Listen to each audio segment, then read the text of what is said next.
तो चले बेटा हम करते हैं प्रैक्टिस एमसीक्यूज जो कल टॉपिक किया था।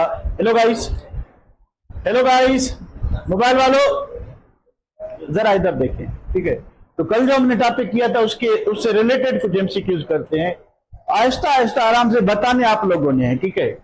तो पहला है कि इन सोडियम क्लोराइड कोऑर्डिनेशन नंबर, मेरे ख्याल में 4-5 मरतबा ये बात रिपीट हुई थी कि एक सोडियम आयन को कितने आयन सराउंड करेंगे, तो क्या होगा 6 होगा। यानी कोऑर्डिनेशन नंबर होता क्या है कि एक पर्टिकुलर पॉजिटिव आयन को कितने नेगेटिव आयन क्या करते हैं, सराउंड करते हैं। दूसरे क्या है, which crystal structure has cation surrounded by 8 anions, यानी जिसका कोऑर्डिनेशन नंबर क्या हो 8 हो, तो क्या होगा सीजियम क्लोराइड, ठीक है, सीजियम क्लोराइड। तो थोड़ा आप लोगों ने क्या करना है कि ये टॉपिक पीएमडीसी में है, ठीक है, तो आप लोगों ने उस टेबल को जरा फोकस करना है। लोग पूछते हैं कि वैल्यू आते हैं कि नहीं आए, भाई वैल्यू नहीं आए ये नहीं पूछा जाए कि इसका क्या होगा वैल्यू, उससे रिलेटेड क्वेश्चन ही आ जाए तो आपको याद होगा तो आप डिसाइड करोगे। फॉर एग्जांपल आपको वैल्यूज दिए हुए हैं कि भाई रेडियस रेशो इस रेंज से इस रेंज में है, तो आपको याद होगा तो आप बताओगे, तो फिर शेप क्या होगा, तो दोनों बातें हैं, ठीक है बेटा। तो magnesium oxide and sodium chloride has same coordination number which is, कौन सा है, दोनों का क्या होता है 6, दोनों का क्या होता है 6 होता है। चलें इसको आगे बढ़ाते हैं।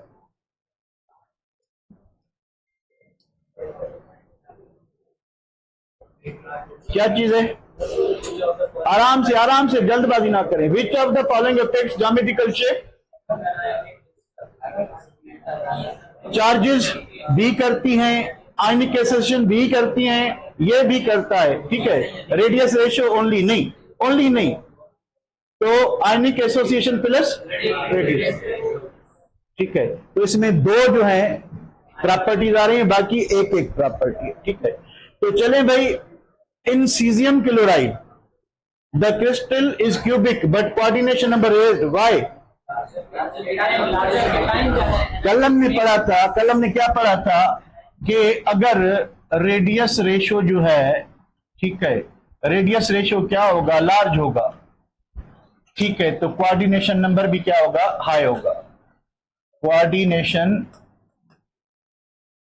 नंबर क्या होगा, हाई होगा। यानी जितना केटाइन और एनाइन की रेडियस में सिमिलरिटी आएगी, एक जितने बनेंगे, एक जैसे होंगे, या थोड़ा थोड़ा उसमें साइज का डिफरेंस होगा, तो रेडियस रेशो भी ज्यादा होगा और कोऑर्डिनेशन नंबर भी क्या होगा, ज्यादा होगा, ठीक है। तो क्या लिखें इसके आंसर में, smaller A9, larger cation, larger lattice spacing, तो क्या होगा लार्जर केटाइन। केटाइन जितना ज्यादा होगा रेडियस रेशियो उतना ज्यादा होगा, उसके बाद क्या होगा, उतना कोऑर्डिनेशन नंबर ज्यादा होगा, ठीक है बाबा। तो क्योंकि लार्जर केटाइन का इफेक्ट क्या होगा कि केटाइन और एनाइन एक ही साइज के हैं, तो इजिली एक दूसरे में क्या हो जाएंगे, फिट हो जाएंगे, सेटल हो जाएंगे। अच्छा, the fixed 3 dimensional arrangement in ionic crystal is due to, क्यों होती है, इलेक्ट्रोस्टैटिक फोर्सेस। अब आयनिक में कोवेलेंट बॉन्ड होता नहीं है, वैन डर वाल्स होता नहीं है, हाइड्रोजन बॉन्ड होती नहीं है, तो कौन सी फोर्स होती है, इलेक्ट्रोस्टैटिक फोर्स, जो आयंस को 3 डायमेंशनल पैटर्न में क्या करती है, जोड़ के रखती है। बाबा हो चोकरो, ठीक है बेटा। तो zinc sulphide has tetrahedral arrangement, it's coordination number क्या होगा, ठीक है, तो इसका कोऑर्डिनेशन नंबर क्या होगा, 4 होगा, ठीक है। चले भाई,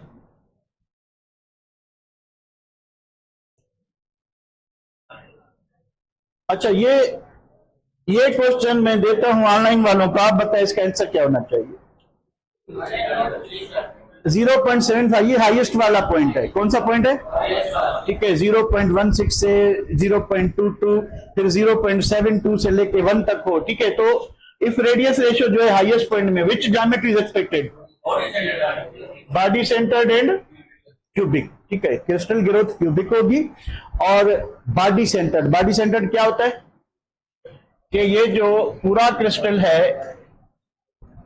इसमें क्या होगा, हर फेस पे एक होगा, या पूरी बॉडी में एक जो है होगा, एक क्या होगा, लेटाइस पॉइंट होगा, ठीक है बेटा।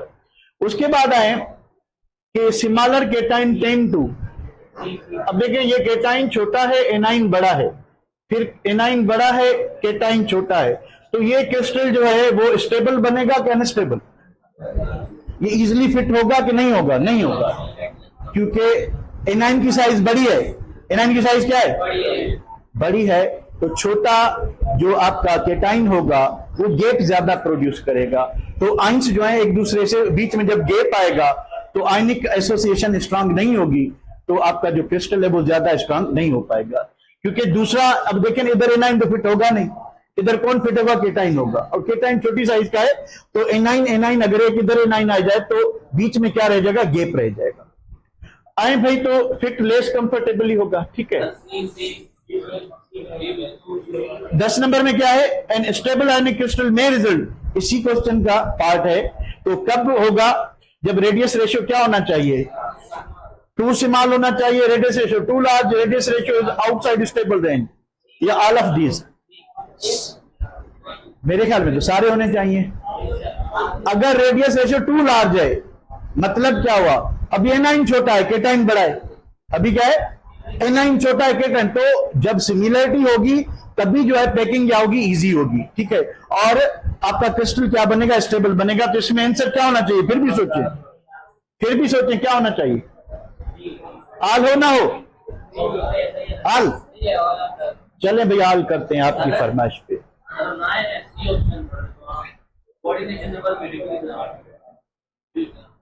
स्मॉलर केटाइन्स टेंड टू, अब देखें स्टेटमेंट आप इससे रिलेट करें, ठीक है, स्टेटमेंट से कि जो स्मॉलर केटाइन है, ठीक है, वो क्या करेगा, ठीक है। एक तो स्मॉलर केटाइन से रेडियस रेशियो क्या होगा? कम होगा, वो इफेक्ट करता है शेप पे।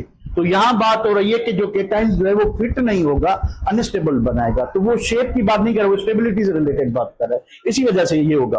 अब देखिए, coordination number is defined as, क्या डिफाइन करें?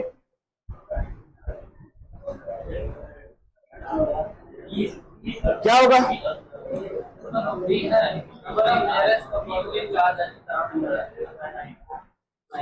तो कोऑर्डिनेशन नंबर क्या होता है कि जो पॉजिटिव आइन है या जो नेगेटिव आइन है उसको कितने आइंस क्या करते हैं? सराउंड करते हैं, ठीक है। तो क्या होना चाहिए भाई?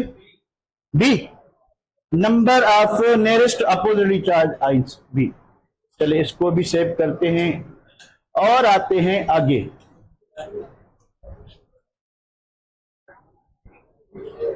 आराम से। विच रेडियस रेशियो करेंस ऑक्टाहेड्रल ज्योमेट्री? पहला जो छोटे में छोटा रेशियो होता है वो ट्राइगोनल होता है। उसके बाद क्या होता है? टेट्राहेड्रल। उसके बाद क्या होता है? हेक्सागोनल, सॉरी ऑर्थोरोम्बिक होता है, ठीक है, या ऑक्टाहेड्रल होता है। उसके बाद आखिरी में क्यूबिक बॉडी सेंटर्ड होता है। तो ये कौन सा होगा? रेडियस रेशियो क्या होगा? Face centre octahedral. तीसरा नंबर कौन सा है? सी। तो इसी वजह से आप रेंज को रट लें, फिर भी आपका आंसर आ सकता है, ठीक है। रेडियस रेशियो 0.25 है। फर्स्ट कैटेगरी में आता है, सेकंड में आता है, थर्ड में आता है, फोर्थ में आता है? सेकंड में आता है। तो क्या होना चाहिए? पहला क्या होता है? ट्राइगोनल। तो थोड़ा रटे का कमाल होता है, थोड़ा समझने का भी कमाल होता है। दोनों की अपनी अपनी इंपॉर्टेंस है, दोनों की अपनी अपनी इंपॉर्टेंस है। चले, तो ये सवाल मनोज आप बताओ, इसमें क्या होना चाहिए? B2 है रेडियस रेशियो, किस कैटेगरी में आ रहा है? अगर ऊपर भी देख लें फिर भी आप कम से कम वाली में, तो कम से कम वाली में क्या होगा? ट्राइगोनल होगा। क्या होगा? तो भाई इसका, सॉरी, ट्राइगोनल जो शेप होगा, कोऑर्डिनेशन नंबर क्या होगा? 3 होगा, ठीक है। Caesium chloride lattice has coordination number 8। The radius ratio range क्या होनी चाहिए? लास्ट वाली यानी सी, यानी सबसे बड़ा आइन होगा, ठीक है बेटा। चले इसको भी आगे ले आते हैं।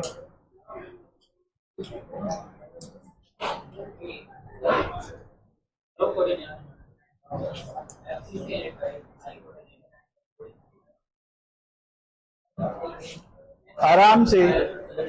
और ये क्वेश्चन बताएगा, बिलाल तू बता क्या होगा? Unknown ionic solid has ketone radius much smaller than ion radius, what is expected? क्या एक्सपेक्ट करते हो? लो कोऑर्डिनेशन नंबर, ठीक है। कोऑर्डिनेशन नंबर क्या होगा? कम होगा, क्योंकि जो आपका रेडियस रेशियो है वो बहुत छोटा है, ठीक है। जिंक सल्फाइड का कोऑर्डिनेशन नंबर 4 है, रेडियस रेशियो शुड बी, यानी सेकंड कैटेगरी में, सेकंड कैटेगरी में 18 number. Which combination of cation and anion is likely to form tetrahedral crystal? Tetrahedral crystal कौन बनाएगा?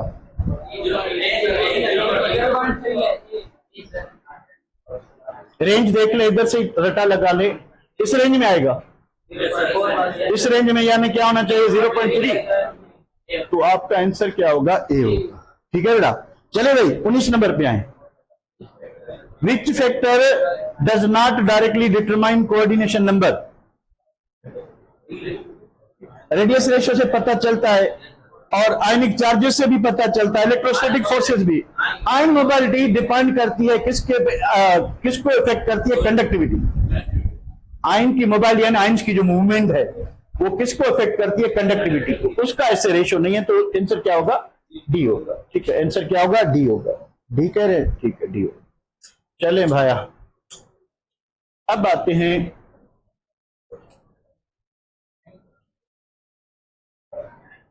नंबर 20 क्वेश्चन को, जरा गौर से देखें, आराम से देखें। एन आयनिक क्रिस्टल है sodium surrounded, coordination of sodium. तो अगर इधर आता कि कोऑर्डिनेशन नंबर ऑफ क्लोरीन, वो क्या होता? वो भी क्या होता? 6 ही होता। ठीक है, और क्रिस्टल लेटाइस क्या होता है? थ्री डायमेंशनल अरेंजमेंट ऑफ, या क्या कह सकते हैं? Lattice points. तो इनकी जो थ्री डायमेंशनल अरेंजमेंट होती है जिसमें क्रिस्टल क्या करता है? ग्रो करता है, इसको हम क्या कहते हैं? क्रिस्टल लेटाइस कहते हैं। 22 which is true about unit cell?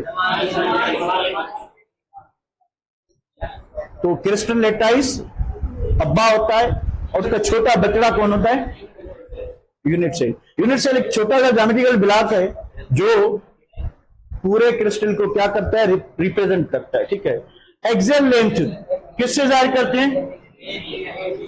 A, B and सी। तो कल हमने पढ़ा था कि जो एक्स एक्सिस की लेंथ है, ठीक है, इसको किससे जाहिर करते हैं? ए से। जो वाई एक्सिस की लेंथ है इसको किससे जाहिर करते हैं? बी से। और जो जेड एक्सिस की लेंथ है इसको किससे जाहिर करते हैं? तो ये जो एक्सियल लेंथ है, ठीक है, इनको हम किससे जाहिर करते हैं? ए, बी एंड सी। तो ए किसकी, किस एक्सिस की लेंथ होती है? एक्स की, बी वाई की, और सी किसकी? जेड की। चलें भाई आगे आते हैं।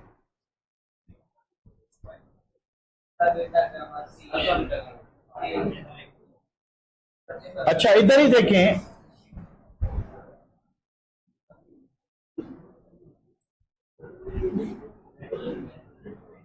तो ये वाली जो एंगल है ये क्या होती है? अल्फा। ये क्या होती है? बीटा। और ये क्या होती है? गामा। तो अल्फा क्या है? एंगल बिटवीन किसके दरमियान है? ये कौन था? Y and B. तो बी एंड सी की एंगल होती है। तो बीटा किसकी होती है? ए एंड सी की। तो गामा किसकी होती है? ए एंड बी की। तो इधर ऑप्शन क्या है? तो आपकी जो यूनिट सेल है, इंटरएक्शन एंगल्स जो है वो अल्फा, बीटा और गामा। अब क्यूबिक यूनिट सेल है, ठीक है, तो क्यूब में क्या होता है? जो आप लूडो खेलते हो, हर जो एक्सियल लेंथ होती है एक एज से लेकर दूसरी एज तक, वो इक्वल होती है कि चेंज होती है? इक्वल होती है, यानी ए इज इक्वल टू बी होगा, बी इज इक्वल टू सी होगा। और सारी एंगल्स क्या होती हैं? 90 डिग्री। क्या होती है? 90 डिग्री होती है।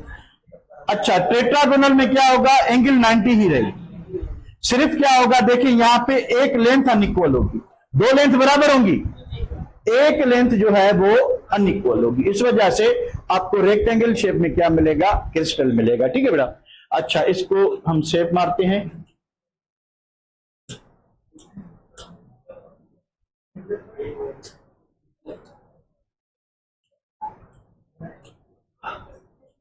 नीचे वाला question,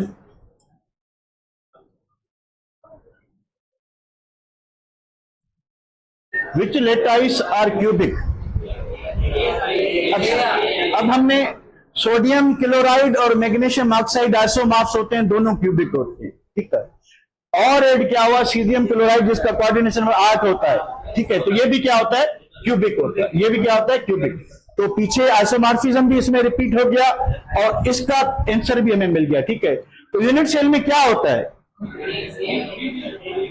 3 dimensional arrangement of lattice point. देखिए ये बड़ा क्रिस्टल जिसमें आपको जो भी अरेंजमेंट मिली, ठीक है, फिर ये छोटा बचड़ा जिसमें आपको हर एक्सिस पे क्या मिलेगी? अरेंजमेंट मिलेगी। तो इसमें भी क्या होती है? लेटाइस पॉइंट की अरेंजमेंट। लेटाइस पॉइंट किसको रिप्रेजेंट करते हैं? एटम्स, आइंस और मॉलिक्यूल्स। तो क्रिस्टल लेटाइस में भी क्या होते हैं? यही होते हैं जो 3 डायमेंशनली अरेंज होते हैं। तो इसमें भी क्या होगा कि यही आपके 3 डायमेंशनली अरेंज्ड होंगे। ठीक है, a crystal lattice is formed by repetition of atoms only, repetition of unit cell in XYZ direction और रैंडम रिप्लेसमेंट ऑफ आइंस और एज लेंथ मल्टीप्लीकेशन। तो क्या होगा?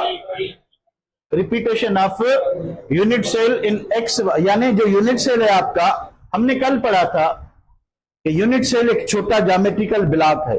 यूनिट सेल एक छोटा ज्योमेट्रिकल ब्लॉक है जिसको अगर हम 3 डायमेंशनली सारे डायरेक्शन में क्या करेंगे? ग्रो करेंगे, तो वो हमें बिग क्रिस्टल का शेप देगा।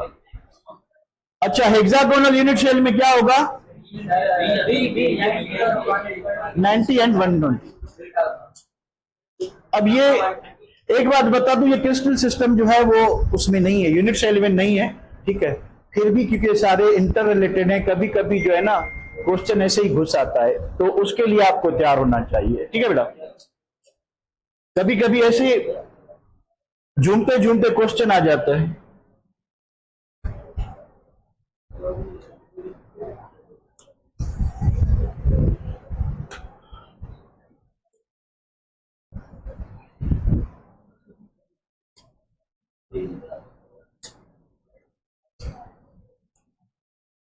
चले भाई इसको देखें जरा।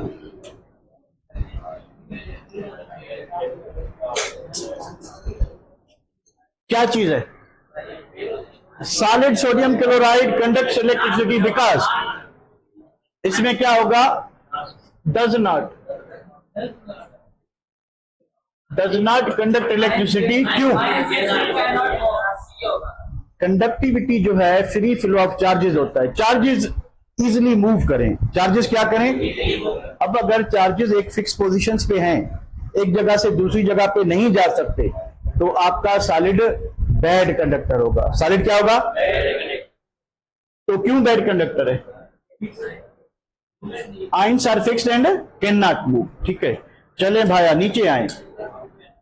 मोल्टेन सोडियम कंडक्टिविटी थोड़ा कंफ्यूजिंग है।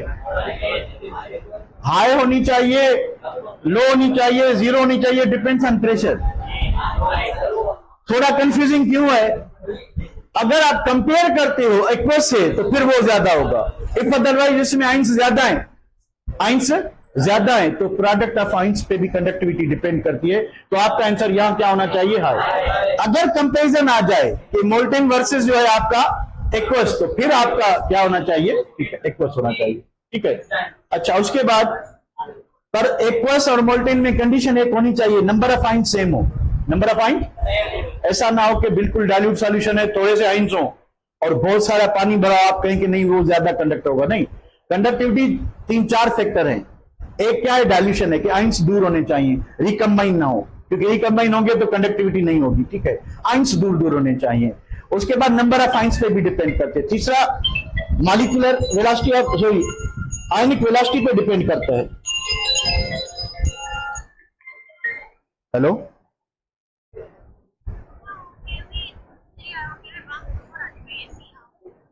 उनके लाइन चेक कर, रात हो जाती थी, सुबह जाती, कुछ चढ़ कर चेक कर।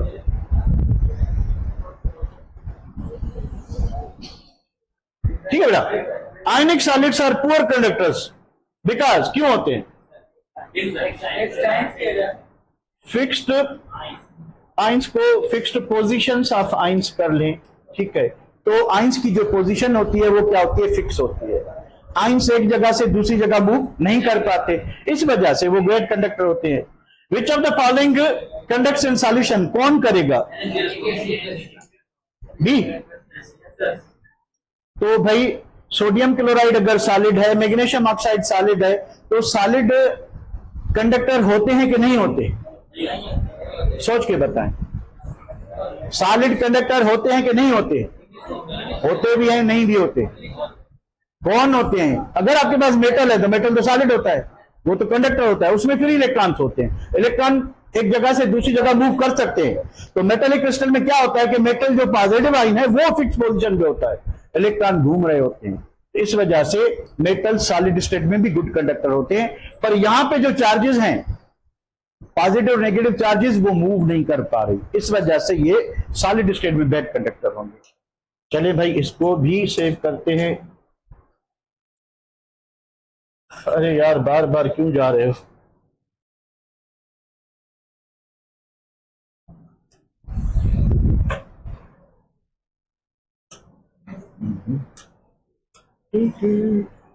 क्या मसला है? व्हाट इज द मसला?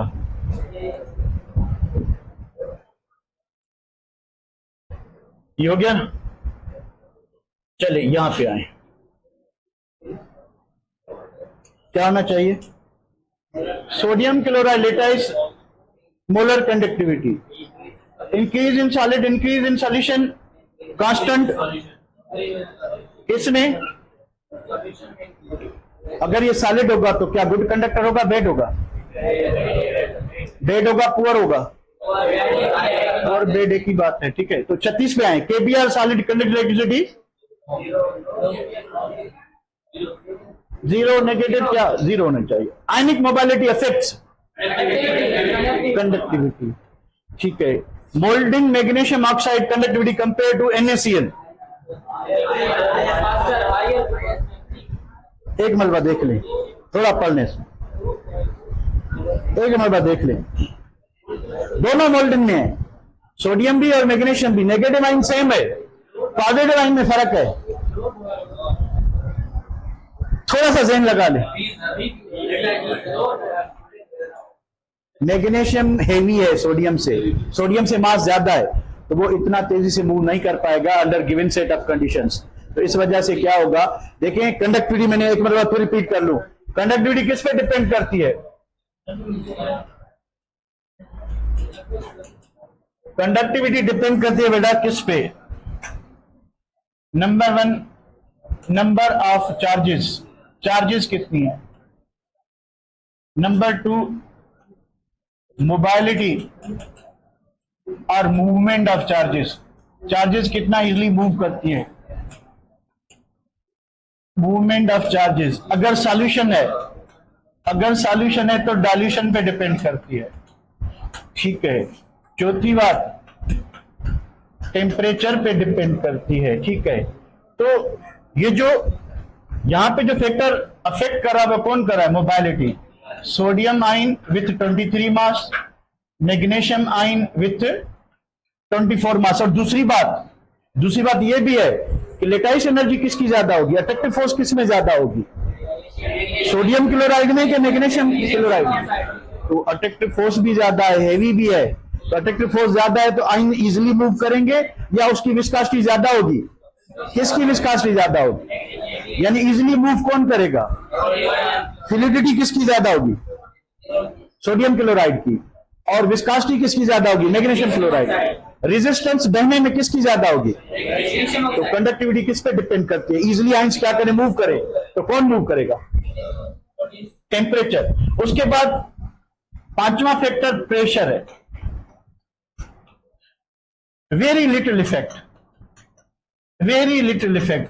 वेरी लिटिल क्यों है? आपको पता है कि सॉल्यूशन जो है वो लिक्विड स्टेट में होती है, ठीक है। तो लिक्विड स्टेट में आपको पता है कि पार्टिकल्स नजदीक होते हैं, तो प्रेशर का थोड़ा सा इफेक्ट तो जरूर होता है, ज्यादा इफेक्ट नहीं होता।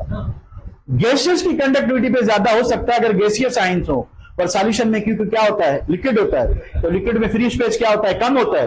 तो प्रेशर का बहुत ज्यादा प्रेशर बढ़ाने पे, ठीक है, पुराने बुक में एक कंपेरिजन दी हुई थी कि अगर हम प्रेशर को 1000 atm तक ले जाते हैं तो एसिटिक एसिड की जो कंडक्टिविटी है वो जस्ट 0.6% डिक्रीज होती है। कितनी होती है? अच्छा, प्रेशर बढ़ाने से कंडक्टिविटी क्या होगी? कम होगी। क्यों? आयन से एक दूसरे के नजदीक आएंगे, क्या आएंगे, नजदीक आएंगे।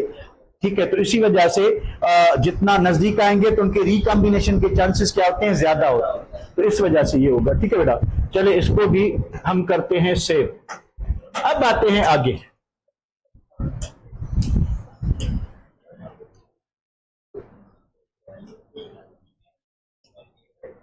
किस पे डिपेंड करेगा, ionic mobility, electric conductivity, repeat हो गया है। तो ionic crystal in solid state are poor conductor because fixed positions of ions and no movement. Ion lattice energy पे, तो lattice energy is released, formation of ionic crystal from gaseous ion. Gaseous ions क्या होगा कि 1 मोल आयनिक crystal का बने, आयनिक solid का बने, कहां से, गैसियस आयन। तो वहां से जो एनर्जी रिलीज होगी, वहां से जो एनर्जी रिलीज होगी उसको क्या कहते हैं, क्या कहते हैं, lattice. Which has highest lattice energy, कौन,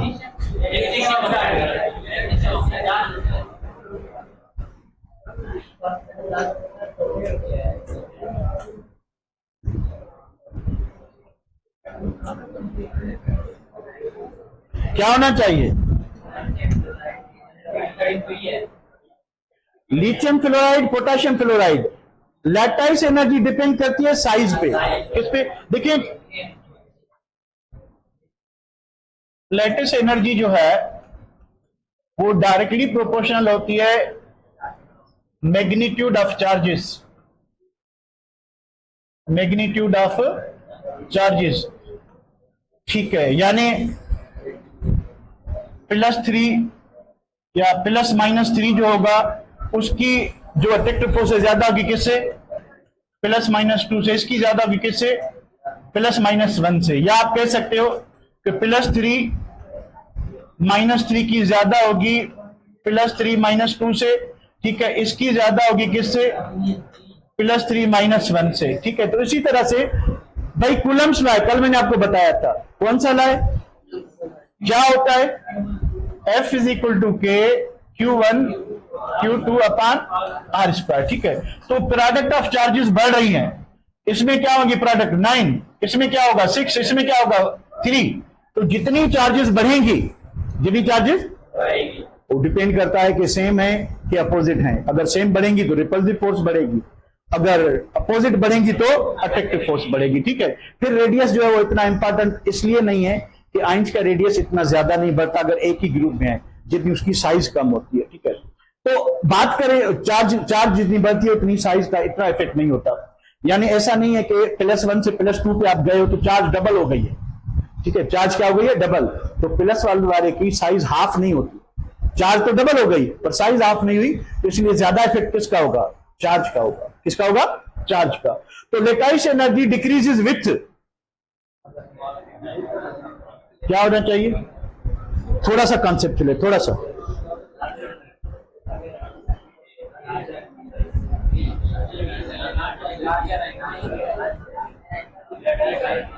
कि टाइम छोटा होगा तो आयनिक डिस्टेंस कम होगा, आयनिक डिस्टेंस कम होगा तो क्या होगा, लेटाइस एनर्जी ज्यादा होगी।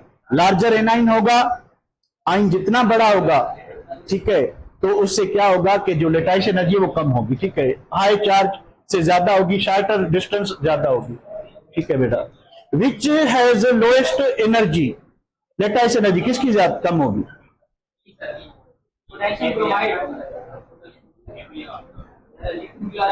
अगर इसको इस तरह से डील करें, सब में छोटा कौन है, सोडियम, पॉजिटिव आयन में सोडियम, इनमें जो गिवन ऑप्शन है सोडियम, पोटाश, सॉरी लिथियम है, कौन है, लिथियम। तो लिथियम छोटा, क्लोरीन को चलो इस तरह से लिख ले। ठीक है, उससे बड़ा कौन है, सोडियम, क्लोरीन सेम है दोनों में। ठीक है, उसके बाद क्या है, सोडियम पर फ्लोरीन से क्या है, छोटा है। तो पोटाशियम ब्रोमाइड में क्या है कि पोटाशियम भी बड़ा और ब्रोमाइड भी बड़ा, तो जितना आयंस बड़े होंगे अट्रैक्टिव फोर्स क्या होगी, कम होगी। तो क्या आंसर होना चाहिए, पोटाशियम ब्रोमाइड।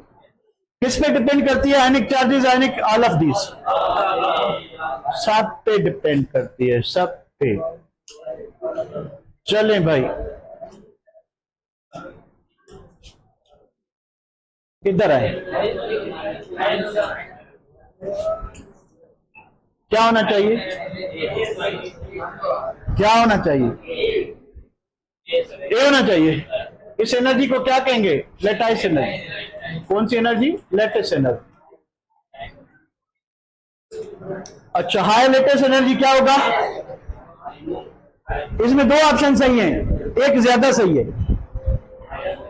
तो पहले तो वो तो बताएं कि दोनों सही कौन से हैं, उसके बाद आते हैं। और वो तो गलत है, बस एक ही सही है। कौन सा? ठीक है, तो क्या होगा? सॉल्युबिलिटी और लेटाइस एनर्जी का इनवर्स रिलेशन होता है। तो जितना लेटाइस एनर्जी ज्यादा होगी तो सॉल्युबिलिटी कम होने के चांसेस हैं, वो डिपेंड करता है। और compare sodium chloride potassium, lattice energy किसकी ज्यादा होगी? जिसकी साइज छोटी हो, तो सोडियम क्लोराइड की ज्यादा होगी। Lattice energy decreases when both ions की साइज इंक्रीज होगी, तो लेटाइस एनर्जी क्या होगी? इंक्रीज।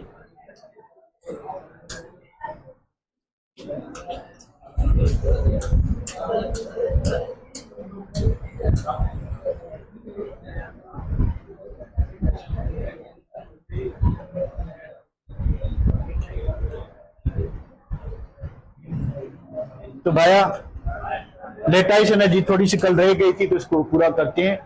पहली बात क्या होती है लेटाइस एनर्जी कि एक मोल आयनिक, हमने मैकेनिज्म किया था आयनिक बांड कैसे बनता है। हमारे पास एक मेटल होता है, मेटल को हम एनर्जी देते हैं जिसको आयनाइजेशन एनर्जी कहते हैं। उससे क्या होगा कि इलेक्ट्रॉन निकल जाएगा, क्या बनेगा? Metal positive ion. क्या बनेगा? किस स्टेट में? गैस स्टेट में। ठीक है, फिर हमारे पास क्या होता है? Non metal. नॉन मेटल जो सोडियम ने इलेक्ट्रॉन मेटल ने लूज किया, वो क्लोरीन नॉन मेटल क्या करेगा? गेन करेगा। क्या बनेगा? क्लोराइड आयन बनेगा। किस स्टेट में? गैस स्टेट में। अब ये जो गैस स्टेट वाला सोडियम आयन है, क्लोराइड आयन है, sodium ion positive gas state में, chloride ion negative gas state में। ये गैस स्टेट में तो स्टेशनरी होंगे या मूविंग होंगे? जैसे ही एक दूसरे के नजदीक आएंगे, जैसे एक दूसरे के नजदीक आएंगे। अब अच्छा रिश्ता पे आओ छोकरा, सुबह हम लगा पे आओ पुत्र, दिल ना तो भरजे जा। हाँ तो मैं क्या बात कर रहा था? मैं सिंपल बात कर रहा था कि हमारे पास सोडियम आयन किस स्टेट में? गैस में। क्लोरीन भी किस में है? गैस में। तो ये मूव करें, जैसे एक दूसरे के नजदीक आएंगे क्या करेंगे? इनमें इलेक्ट्रोस्टैटिक फोर्स जनरेट होगी और हमें क्या मिलेगा? आयनिक क्रिस्टल। और इनके आपस में अट्रैक्ट करने से एनर्जी रिलीज होगी। उस एनर्जी को क्या कहते हैं? तो एक मोल आयनिक क्रिस्टल का बने, वहां से एनर्जी कितनी रिलीज होती है उसको हम क्या कहते हैं? Lattice energy. क्या बताती है? यूनिट क्या होगा? किलो जूल पर मोल। ठीक है, इसको आप दो तरीकों से डिफाइन कर सकते हैं, कल भी मैंने आपको बताया था। पहला ये कि कितनी एनर्जी रिलीज हुई जब एक मोल लेटाइस बना, अब उतनी एनर्जी वापस दोगे तो लेटाइस ब्रेक हो जाएगा। लेटाइस क्या हो जाएगा? ब्रेक हो जाएगा। तो लेटाइस को ब्रेक करने के लिए कितनी एनर्जी चाहिए, उसको भी हम क्या कहते हैं? लेटाइस एनर्जी कहते हैं। ठीक है, फिर क्या हुआ? फिर नेट बंद हो गई।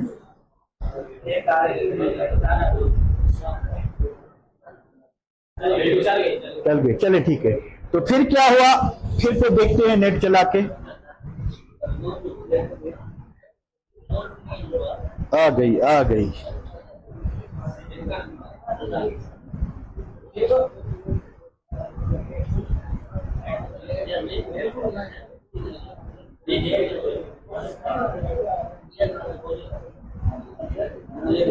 वाइस को बुलाते हैं बेटा।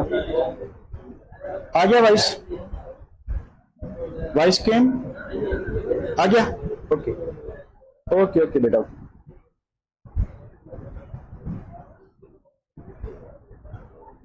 चलिए बेटा, ये देखिए कि दो डेफिनेशन हो गई। एक तो बनते वक्त कितनी एनर्जी रिलीज हुई, फिर तोड़ने के लिए कितनी चाहिए। ठीक है, अच्छा उसके बाद सोडियम क्लोराइड का एग्जांपल हमने डिस्कस कर लिया। लेटाइस एनर्जी मेजरमेंट होती है किसकी? आयनिक बांड कि आपका जो आयनिक सॉलिड है कि जितनी ज्यादा एनर्जी रिलीज होगी। अब ये जो एनर्जी रिलीज होती है किस पे डिपेंड करती है? ये इलेक्ट्रोस्टैटिक फोर्स पे डिपेंड करती है। जितनी ज्यादा फोर्स से आयन से एक दूसरे को खींचेंगे उतनी ज्यादा एनर्जी क्या होती है, रिलीज होती है। तो जितनी लेटाइस एनर्जी ज्यादा होगी उतनी अट्रैक्टिव फोर्स क्या होगी, ज्यादा होगा। तो अट्रैक्टिव फोर्स ज्यादा है, अट्रैक्टिव फोर्स कम है, इफेक्ट क्या होगा कि अट्रैक्टिव फोर्स ज्यादा है तो आपका आयनिक क्रिस्टल हार्ड होगा, आयनिक क्रिस्टल हाई मेल्टिंग पॉइंट होगी, लो सॉल्युबिलिटी इन वाटर होगी, आयनिक बॉन्ड ज्यादा मजबूत होगा और आयनिक क्रिस्टल जो है वो ज्यादा स्टेबल होगा, लेस रिएक्टिव होगा। ठीक है, तो ये सारी प्रेडिक्शन होती हैं। तो latest energy is measure of strength of ionic bond in a crystal. It is a indicator, direct indicator of crystal stability. तो जितनी ज्यादा तो उतनी स्टेबिलिटी ज्यादा। It depends upon ionic charges and ionic size. Ionic charge ज्यादा होनी चाहिए और साइज कम होनी चाहिए। ठीक है बेटा। Useful in predicting properties like melting point, hardness, solubility of ionic compound, ये वगैरह वगैरह का हमें पता चलता है। चलें भाई, उसके बाद फैक्टर्स हैं। तो पहला फैक्टर चार्ज है। तो मैंने बताया कि चार्ज जितनी ज्यादा होगी, चार्ज का मैग्नीट्यूड जितना ज्यादा होगा उतना लेटेस्ट एनर्जी को क्या होगा, कम होगी ज्यादा होगी, किसकी, जिसकी चार्ज ज्यादा हो या कम हो। चल भाई क्या मसला है, आजा। नहीं आई, नहीं आई तो बुलाते हैं भाई, आजा।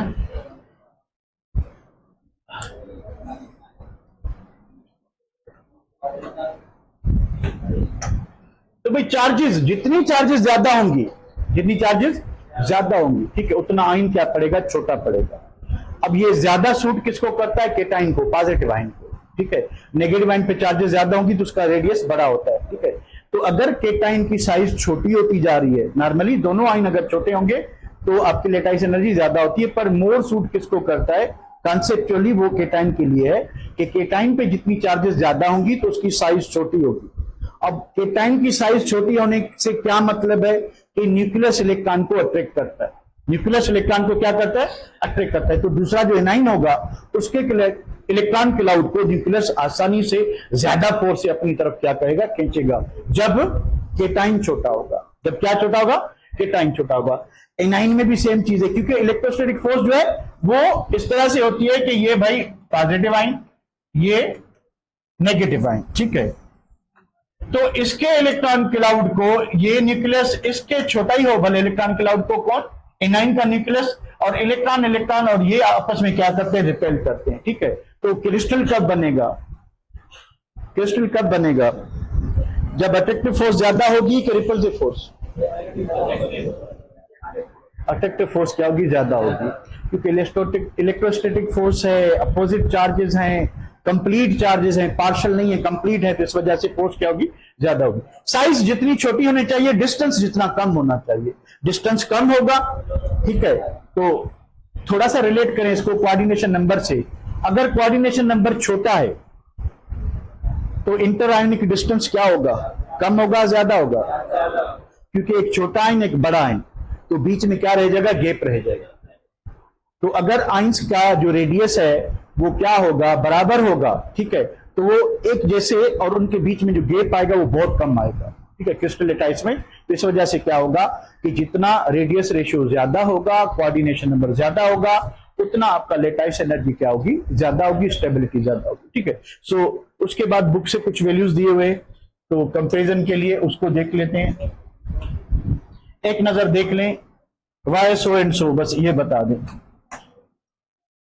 तो यहां पे लिथियम क्लोराइड का ज्यादा है किससे, सोडियम क्लोराइड। क्यों, sodium ion is larger than lithium ion. ठीक है, इसका जो रेडियस है, ठीक है, वो इससे क्या है, ज्यादा है, इस वजह से इसकी लेटाइस एनर्जी क्या होगी, ज्यादा होगी। फिर अगर आप पोटाशियम से कंपेयर करें, पोटाशियम और बड़ा है तो पोटाशियम की देखें और कम है। ठीक है, तो फिर इसकी क्यों ज्यादा है, सोडियम क्लोराइड की किससे ज्यादा है, सोडियम क्लोराइड से क्यों ज्यादा है। यहां पे क्या है कि सोडियम तो वही है, फ्लोरीन छोटा है, सोडियम तो वही है, क्लोरीन बड़ा। ठीक है, तो आयंस की रेट जितने साइज छोटी होगी तो क्या होगा। ठीक है, तो इसी तरह से आप चीजों को क्या करेंगे, असेंबल करेंगे। ठीक है, तो इसी के साथ ये चैप्टर 1 जो है वो पूरा हो गया। हम बात करते हैं किसकी, नए चैप्टर की। थोड़ा सा इंट्रोडक्शन करते हैं, उसके बाद कल इसको आगे बढ़ाएंगे। इसमें कोई क्वेश्चन वगैरह पूछ लें। इक्विलिब्रियम, इक्विलिब्रियम, इसमें कोई क्वेश्चन है तो पूछ लें, नहीं है तो आगे बढ़।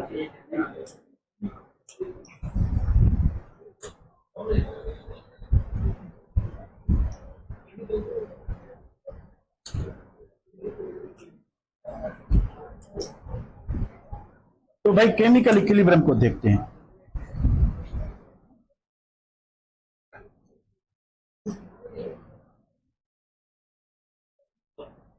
केमिकल इक्विलिब्रियम,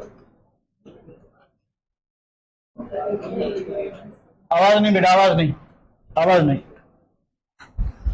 आपने केमिकल रिएक्शन का नाम सुना है? What is chemical reaction? क्या होता है केमिकल रिएक्शन? आपकी नजर में क्या है भाई? हमारे पास एक सब्सटेंस है जिसमें केमिकल चेंज आती है, जिसमें क्या आती है और उससे नई चीज बनती है। नई चीज को हम प्रोडक्ट कहते हैं, पुरानी चीज को रिएक्टेंट। तो जनरली ये होता है कि हमारे पास ए जो है वो क्या है, रिएक्टेंट है, ठीक है। रिएक्टेंट की कन्वर्ट होता है किसमें, प्रोडक्ट में। तो कैसे कन्वर्ट होता है, कैसे कन्वर्ट होता है? After undergoing a chemical change, after undergoing a chemical change. तो क्या होता है कि रिएक्टेंट में केमिकल चेंज आती है। रिएक्टेंट में क्या आती है, केमिकल चेंज आती है, ठीक है। रिएक्टेंट में केमिकल चेंज आती है, उससे क्या बनता है, प्रोडक्ट बनता है, नई चीज बनती है। अब केमिकल चेंज होती क्या है, केमिकल चेंज को ही हम केमिकल रिएक्शन कहते हैं, केमिकल चेंज को हम केमिकल रिएक्शन कहते हैं। तो ज्यादातर रिएक्शन में क्या होता है कि रिएक्शन क्या है, रिएक्शन है, what is reaction?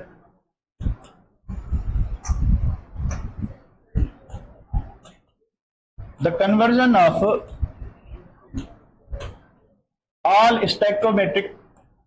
stoichiometric amount of reactant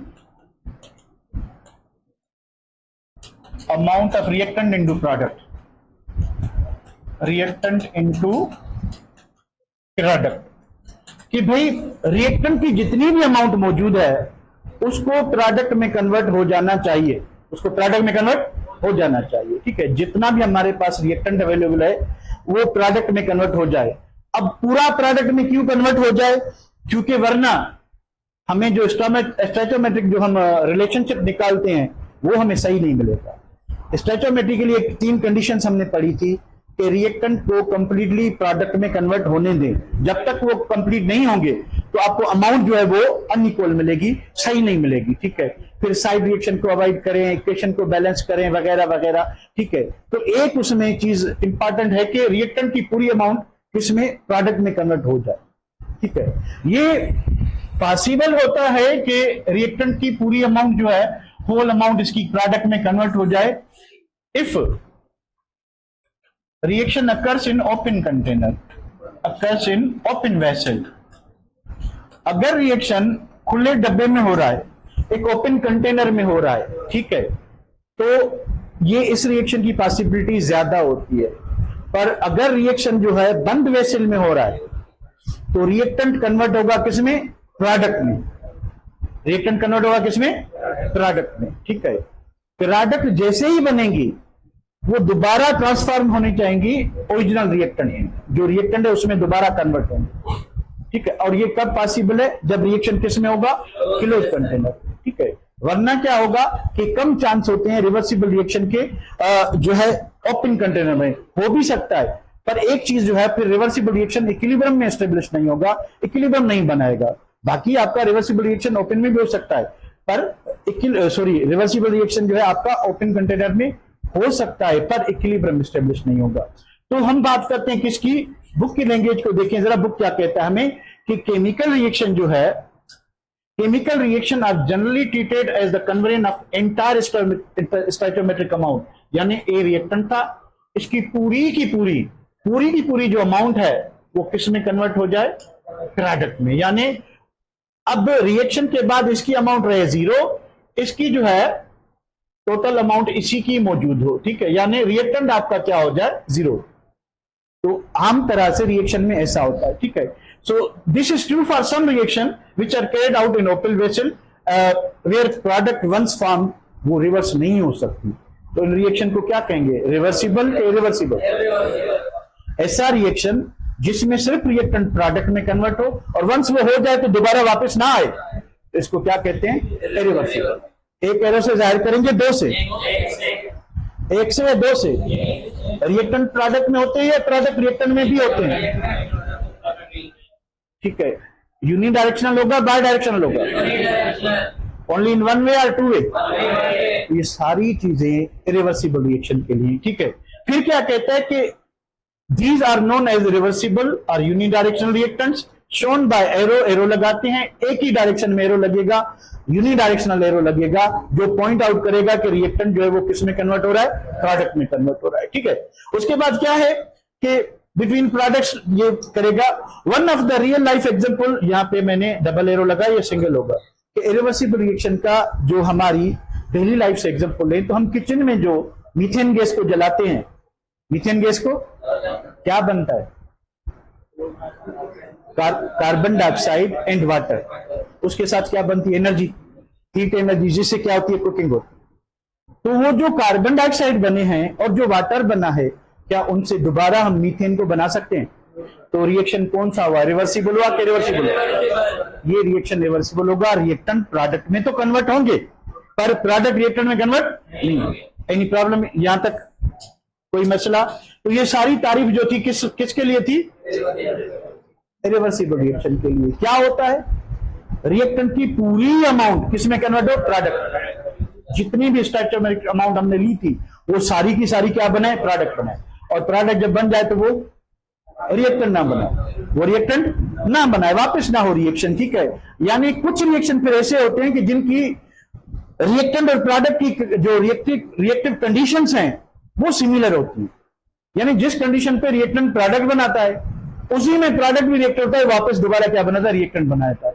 तो फिर रिएक्शन क्या बन जाएगा, रिएक्शन रिवर्सिबल बन जाएगा। रिएक्शन क्या बन जाएगा, रिवर्सिबल। चलें इसको आगे बढ़ाते हैं, ठीक है। फिर क्या होता है कि however there are many reactions which do not completion go to completion under given set of conditions, temperature, pressure, concentration, especially when carried out in closed vessel। कि बहुत सारे ऐसे रिएक्शंस हैं जिनको अगर क्लोज कंटेनर में किया जाए, तो हमने इरिवर्सिबल रिएक्शन में क्या देखा था कि रिएक्टेंट की पूरी अमाउंट, यानी irreversible reaction goes to completion, वो कंप्लीट हो जाता है और रिएक्टेंट की टोटल अमाउंट प्रोडक्ट में कन्वर्ट हो जाती है। पर कुछ रिएक्शंस ऐसे हैं जिनमें क्या होता है, अगर उनको क्लोज वेसल में किया जाए तो क्या होता है कि रिएक्टेंट कन्वर्ट होगा प्रोडक्ट में, ठीक है। उसी कंडीशन पे प्रोडक्ट दोबारा रिकन्वर्ट होगा ओरिजिनल रिएक्टेंट, इसको हम क्या कहेंगे, रिवर्सिबल रिएक्शन। तो बुक क्या कह रहा है कि however there are many reactions which do not go to completion, के वो कभी कंप्लीट नहीं होते। क्योंकि कंप्लीट क्यों नहीं होगा, देखिए ए रिएक्टेंट है, इसने बनाया प्रोडक्ट, प्रोडक्ट ने दोबारा बनाया रिएक्टेंट, ठीक है। तो एक हुआ फॉरवर्ड रिएक्शन, दूसरा हुआ बैकवर्ड रिएक्शन। हम रिवर्सिबल रिएक्शन को एक एरो से जाहिर कर रहे थे, इसको 2 एरो से जाहिर करेंगे। वहां रिएक्शन कंप्लीट हो जाता है, यहां रिएक्शन कभी भी कंप्लीट नहीं होता। क्यों नहीं होता, क्योंकि रिएक्टेंट प्रोडक्ट में, प्रोडक्ट रिएक्टेंट में किस्सा चलता रहेगा, ठीक है। These are known as reversible reaction, जो दोनों डायरेक्शन में होते हैं। सो इनको आप क्या कह सकते हो, 2 वे भी कह सकते हो, बाय डायरेक्शनल भी कह सकते हो, ठीक है, और इनकम्प्लीट या नेवर गो टू कंप्लीशन भी कह सकते हो। तो दीज रिएक्शंस, अब ये जो रिवर्सिबल रिएक्शन होगा, ठीक है, इसमें क्या हो रहा है, फॉरवर्ड रिएक्शन भी हो रहा है, और तो कुछ टाइम के बाद एक स्टेज आएगी, कुछ टाइम के बाद एक स्टेज आएगी जिसमें रिएक्टेंट जो प्रोडक्ट में कन्वर्ट हो रहा था, जो फॉरवर्ड रिएक्शन हो रहा था, और आहिस्ता आहिस्ता कौन सा शुरू हुआ, बैकवर्ड रिएक्शन, दोनों की स्पीड सेम हो जाए, दोनों की स्पीड। उस स्टेज को क्या कहते हैं, उस स्टेज को केमिकल इक्विलिब्रियम कहते हैं। उस स्टेट को क्या कहते हैं? केमिकल इक्विलिब्रियम कहते हैं। ठीक है, तो भाई reversible reaction in dynamic equilibrium क्या होगा कि reversible reaction are those which produce product only to a certain extent. कि भाई रिएक्टेंट स्टार्ट हुआ, ठीक है, मिसाल के तौर पे हमने 15 मोल लिए थे, ठीक है, इसके 4 मोल जो है वो माइनस हुए, इसके 4 मोल क्या होंगे? अपीयर होंगे। तो जैसे इसके 4 मोल बने, ठीक है, तो अब क्या हुआ कि ये भी हो रहा था और ये भी हो रहा था। तो कुछ वक्त के बाद क्या हुआ? इसके 3 रह गए, इसके 16 हो गए, इसके 2 रह गए, इसके 17 हो गए। सॉरी 17 क्यों हो गए? ठीक है, तो इसके 3 हो गए तो क्या होगा? कम होगा, यानी कितने हो गए? 11 पहले थे तो अभी कितने हो गए? 12 हो जाएंगे। अब कितने हो जाएंगे? 13 हो जाएंगे। तो क्या हुआ? तो शुरुआत में इसकी कंसंट्रेशन ज्यादा कम हो रही थी और आहिस्ता आहिस्ता क्या होगा कि प्रोडक्ट की कंसंट्रेशन कम होगी, तो एक स्टेज आएगी, कंसंट्रेशन चेंज होना बंद हो जाएगी। कंसंट्रेशन चेंज होना, ये वही स्टेज होगा जहां पे फॉरवर्ड रिएक्शन की रफ्तार और बैकवर्ड रिएक्शन की रफ्तार यानी rate of disappearance of reactant becomes equal to the rate of appearance of product. तो इसको हम क्या कहेंगे? कल इसको यहां से कंटिन्यू करेंगे।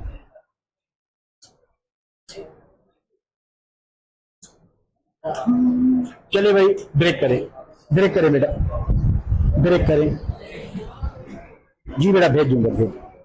कोई क्वेश्चन है तो पूछ लें, कोई क्वेश्चन है तो पूछ लें, वरना